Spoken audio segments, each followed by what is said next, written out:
अब हमने अपने इस कोड के अंदर बूटस्ट्रैप्स को ऐड करना है। बूटस्ट्रैप, jQuery फाइल्स, इन सभी को ऐड करने के लिए हमने किन स्टेप्स को फॉलो करना है? हमने एक नया फोल्डर क्रिएट करना है। किस नेम से? www रूट नेम से।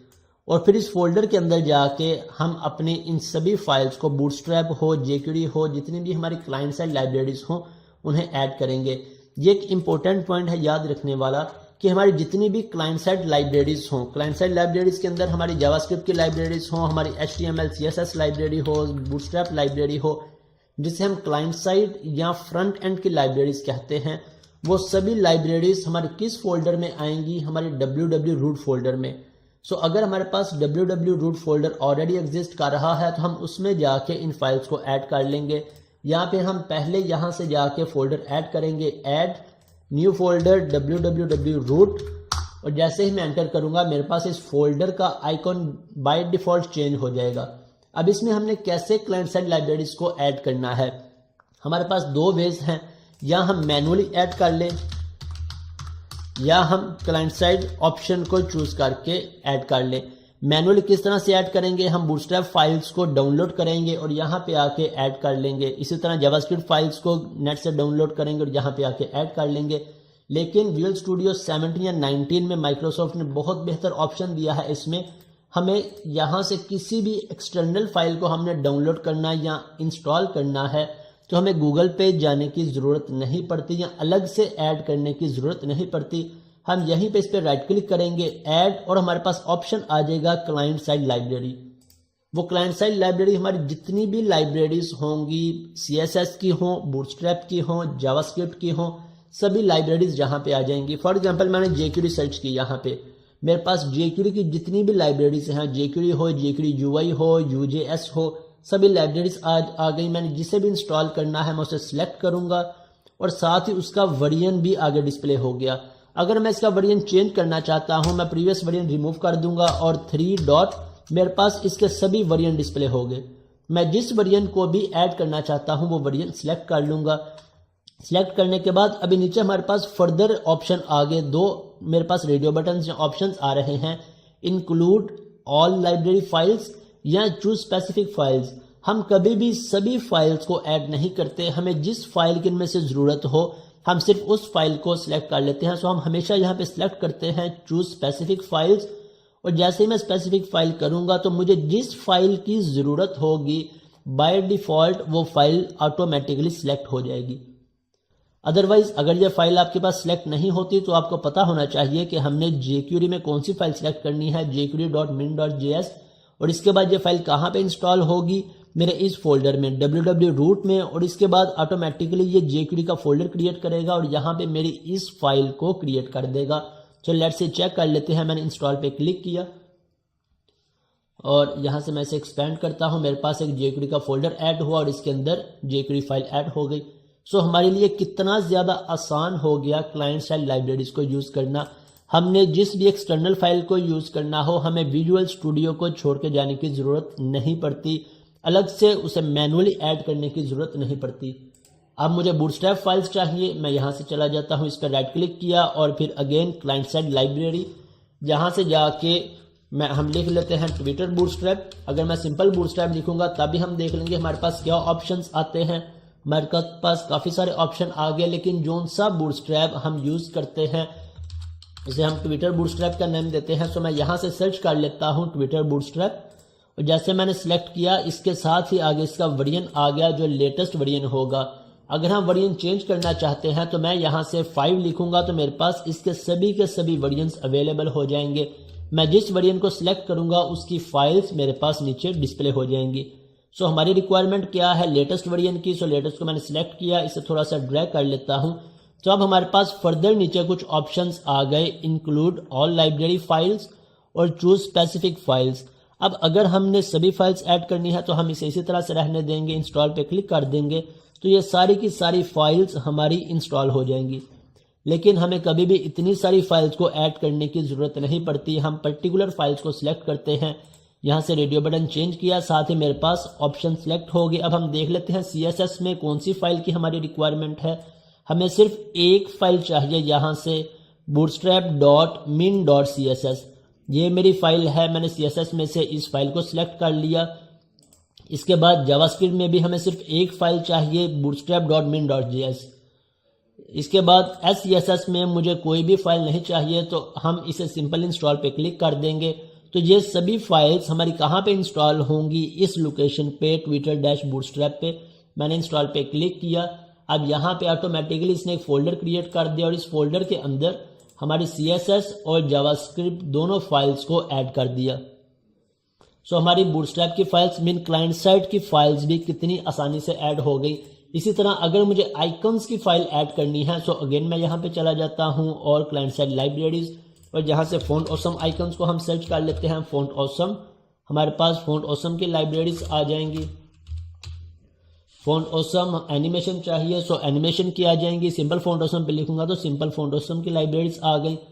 और इसके बाद यहाँ से मेरे पास नीचे ये सारी फाइल्स आ गई। हमें पर्टिकुलर फाइल्स चाहिए, सो यहाँ से फॉन्ट ऑसम आइकन्स में से हमें सिर्फ 2 फाइल्स की रिक्वायरमेंट होती है, एक all.min.css और दूसरे वेब फॉन्ट फोल्डर्स की।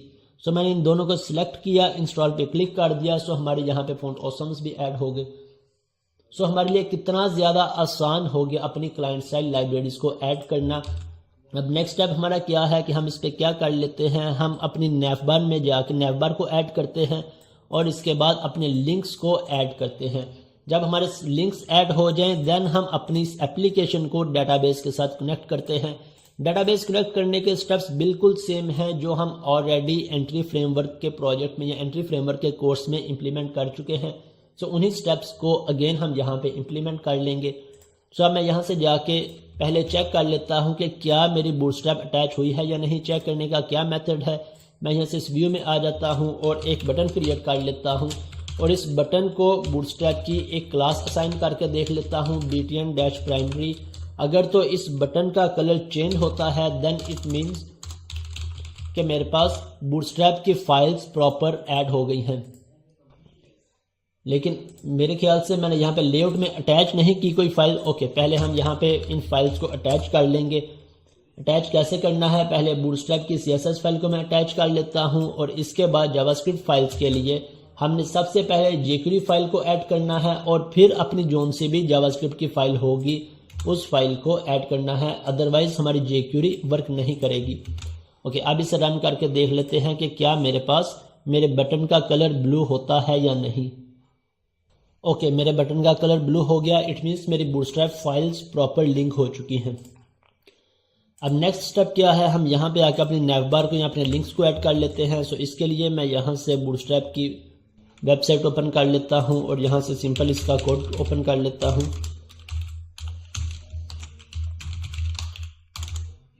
बूटस्ट्रैप 5 और इसके बाद नेवबार, यहाँ से मेरे पास बूटस्ट्रैप 5 नेवबार का लिंक ओपन हो जाएगा। यहाँ से हम अपनी रिक्वायर्ड नेवबार को सर्च कर लेंगे और सिंपल उसका कोड कॉपी करके अपनी फाइल में यूज़ कर लेते हैं अपना टाइम सेव करने के लिए।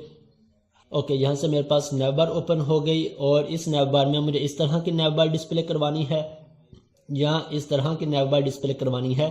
सो मैं यहाँ से लेट से इस नेवबार को का कोड कॉपी कर लेता हूँ और यहाँ पे आके इसे यूज़ कर लेता हूँ। अब मेरे पास मेरी ये नेवबार डिस्प्ले हो जाएगी। इस नेवबार में मुझे जो भी चेंजेस चाहिए वो चेंजेस मैं यहाँ पे अपने लिंक को चेंज करना चाहूँ, अपने लोगो को चेंज करना चाहूँ, कोई कलर चेंज करना चाहूँ, सब कलर को भी चेंज कर सकते हैं। मैं लेट से यहाँ पे आके बॉर्डर भी ऐड कर लेता हूँ, बॉर्डर बॉटम। और इसके बाद मुझे यहाँ पे लिंक्स चेंज करने हैं, होम, और सेकंड लिंक मुझे चेंज करना है कैटेगरी, और इसके बाद मुझे लिंक चेंज करना है प्रोडक्ट, ताकि जब मैं होम पे क्लिक करूँ मुझे होम पे नेविगेट कर दे, कैटेगरी पे क्लिक करूँ कैटेगरी पेज पे ले जाए, प्रोडक्ट पे क्लिक करूँ तो प्रोडक्ट पेज पे ले जाए। अब यहाँ से लिंक ऐड करने के लिए हम प्रीवियस क्लास में देख चुके हैं कि हम नेविगेट किस तरह से करवा सकते हैं। हम ASP.NET के अंदर कितने ऑप्शंस हैं हमारे पास नेविगेट करवाने के। फर्स्ट हमने ऑप्शन की बात की थी, हमारे पास ट्रेडिशनल वे होता है कि हम href के अंदर फर्स्ट पे अपना कंट्रोलर नेम देते हैं, देन जिस एक्शन पे भी इसे नेविगेट करवाना चाहें वो एक्शन का नेम दे देते हैं। फॉर एग्जांपल जब यूज़र होम पे क्लिक करेगा तो मेरे होम कंट्रोलर और होम कंट्रोलर के बाद किस एक्शन को मैं डिस्प्ले करवाना चाहता हूँ, इंडेक्स को। सो मैं href में इसका लिंक डिफाइन कर दूंगा।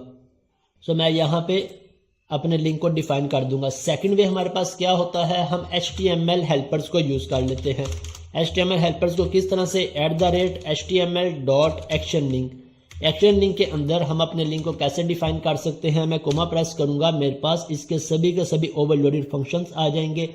सबसे पहले हमें लिंक को समझना होगा कि इस लिंक में हमने कितने पैरामीटर्स डिफाइन करने होते हैं। एक पैरामीटर हम टेक्स्ट डिस्प्ले करवाते हैं, सेकंड पैरामीटर कंट्रोलर नेम और थर्ड पैरामीटर एक्शन नेम। सो यहाँ से हम इसके अकॉर्डिंग अपने सभी पैरामीटर्स को डिफाइन कर देंगे। फर्स्ट पे टेक्स्ट आ जाएगा, then action name, then controller. Okay, third method हमने देखा था टैग हेल्पर्स का। टैग हेल्पर्स का जो बेस्ट ऑप्शन अवेलेबल है कि हम इसके अंदर ही ASP-action और ASP-controller इन टैग हेल्पर्स को यूज करते हुए अपने लिंक्स को या अपने इस होम कंट्रोलर को नेविगेट करवा सकते हैं। होम लिंक को यहाँ से मैं कंट्रोलर दे देता हूँ होम, इसके बाद मुझे किस एक्शन पे नेविगेट करवाना है, इंडेक्स पे। सो जब भी यूजर इस पे क्लिक करेगा तो मेरी URL क्या जनरेट होगी, होम कंट्रोलर और इंडेक्स एक्शन। इसी तरह कैटेगरी और प्रोडक्ट, अभी मैंने कैटेगरी प्रोडक्ट के कंट्रोलर्स ऐड नहीं किए, सो यहाँ से आके मैं कैटेगरी और प्रोडक्ट के कंट्रोलर्स भी ऐड कर लेता हूँ। पहले हम देख लेते हैं कि क्या हमारा यहाँ तक का कोड प्रॉपर वर्क कर रहा है या नहीं। ओके, मैंने होम पे क्लिक किया, मेरा यहाँ से होम पेज डिस्प्ले हो रहा है। अदरवाइज जब एप्लीकेशन लोड हो तब भी by default home page he display हो रहा है। किस तरह से डिस्प्ले होगा, क्योंकि हमने यहाँ पे डिफ़ॉल्ट रूट क्या दिया है होम पेज, कि मेरी एप्लीकेशन रन किस पॉइंट से होगी, जो पॉइंट या जो सा भी रूट हम यहाँ पे डिफाइन करेंगे वहाँ से मेरी एप्लीकेशन की एग्जीक्यूशन स्टार्ट होगी।